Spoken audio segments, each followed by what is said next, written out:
मैं सुनील कुमार आपको Sunil arts classes में स्वागत करता हूं। आज मध्यकालीन इतिहास में जो विदेशी यात्री आए थे उसमें एक विदेशी यात्री अलबरूनी हैं।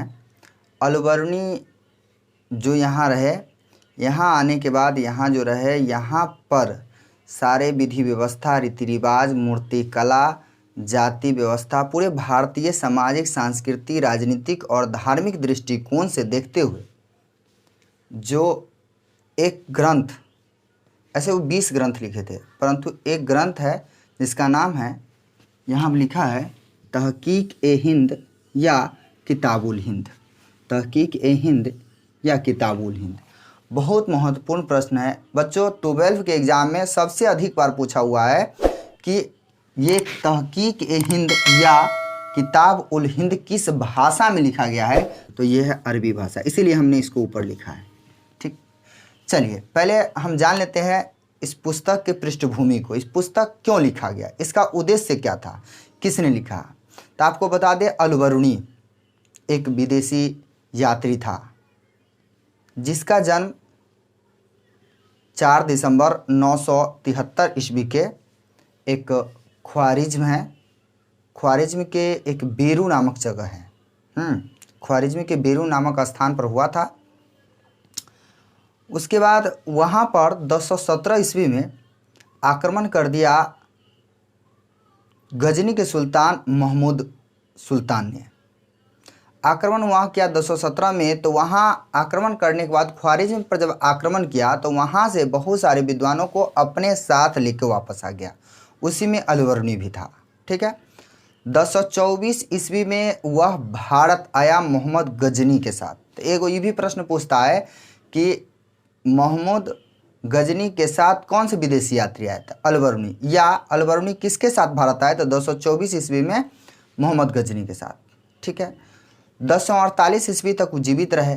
ठीक है, और अंतिम अवस्था में 75 वर्ष की अवस्था में उनका निधन हो जाता है। खैर, वो तो अलबरूनी का परिचय हुआ। 1024 से लेके 1048 तक यहाँ रहा।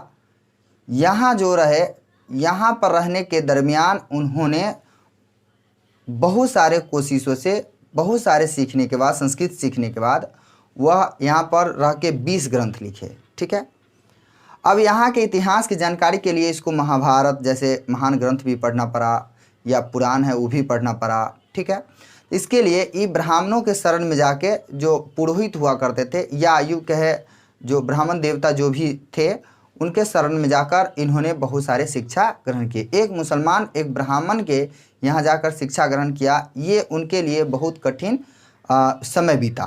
किसी तरीक़ा से वहाँ पर जाकर ये शिक्षा ग्रहण किए। खैर छोड़िए, आइए तो 20 ग्रंथ लिखे, जिसमें से सबसे काफ़ी महत्वपूर्ण ये है किताब-उल-हिंद। किताब-उल-हिंद जो है ये अरबी भाषा में लिखा गया है, इसको तहकीक-ए-हिंद के नाम से भी जाना जाता है। अगर हम शुद्ध हिंदी लगाते हैं तो इसका मतलब होता है भारत या हिंद का खोज। ठीक है, इसका शाब्दिक अर्थ होता है। ठीक है, ये अरबी भाषा में लिखा गया। इसमें 80 अध्याय है। 80 अध्याय में अधिकांशतः नक्षत्र का वर्णन किया गया है। ठीक है, चलिए 9वें अध्याय है जिसमें जाति प्रथा और वर्ण व्यवस्था का वर्णन किया गया है। जाति प्रथा, यहाँ पर जितना जाति प्रथा उस समय प्रचलित था, वर्ण व्यवस्था था, वर्ण 4 था, क्षत्रिय, ब्राह्मण और वैश्य, शूद्र। ठीक है, तो 9वें अध्याय में किताब-उल-हिंद या तहकीक-ए-हिंद के 9वें अध्याय में जाति प्रथा और वर्ण व्यवस्था का वर्णन है। उसके बाद आ जाइए सीधा 47वें अध्याय में वासुदेव और महाभारत की कथा है। वासुदेव श्री कृष्ण को कहा गया। ठीक है, और महाभारत के कथा का चर्चा किया है इन्होंने, चूँकि इन्होंने पढ़ा है। पहला एक ऐसा मुसलमान था जिन्होंने पुराण का अध्ययन किया। सबसे पहले यही ऐसा मुसलमान था जो पुराण के अध्ययन किया था। चलिए 63वें अध्याय में ब्राह्मणों के जीवन का उल्लेख किया गया है। 64वें अध्याय में जातियों के अनुष्ठान एवं रीति रिवाज। जातियों के अनुष्ठान एवं रीति रिवाज कहने का मतलब बच्चों कि सभी जातियों को हर अनुष्ठान आयोजन करना संभव नहीं था उस समय, क्योंकि हर को अधिकार इस हिसाब से नहीं दिया गया था धार्मिक दृष्टिकोण से। 69वें अध्याय में है भारतीय स्त्रियों की स्थिति, जो स्थिति दयनीय थी उसका भी वर्णन किया है। अगर 2 नंबर में ये प्रश्न पूछता है तो आपको लिखना पड़ेगा किताब-उल-हिंद अथवा तहकीक-ए-हिंद अलबरूनी के द्वारा लिखा गया एक ग्रंथ है जो अरबी भाषा में लिखा गया है। इसमें 80 अध्याय है, जिसमें धार्मिक, सांस्कृतिक, मूर्तिकला, यहाँ का रीति रिवाज आदि का वर्णन किया गया है। जिसके 9वें अध्याय में जाति प्रथा व वर्ण व्यवस्था का वर्णन किया गया है। 47वें में वासुदेव और महाभारत की कथा का वर्णन है। 63वें में ब्राह्मणों का जीवन का उल्लेख है। 64वें में जातियों का अनुष्ठान एवं रीति रिवाज है। 69वें में भारतीयों की स्थिति का वर्णन है। धन्यवाद इस वीडियो को देखने के लिए।